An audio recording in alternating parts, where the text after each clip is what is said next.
ये किसका दर है, ये किसका दर है जहां मोहम्मद भी चुप खड़े हैं। ये किसका दर है, ये किसका दर है जहां मोहम्मद भी चुप खड़े हैं।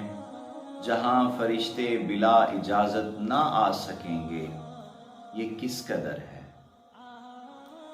जहां हया सिजदा रेज रहकर जहां को अजमत सुना रहा है, ये किसका दर है।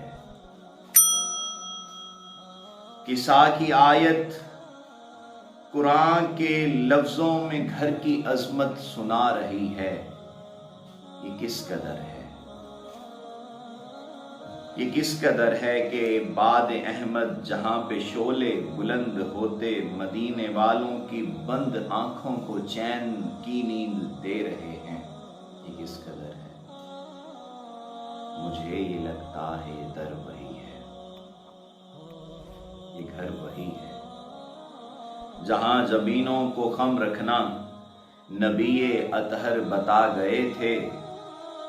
मगर ये क्या के बाद अहमद यहाँ पे शोले बुलंद होकर नबी की बेटी का पाक दामन चला रहे हैं। ये किसका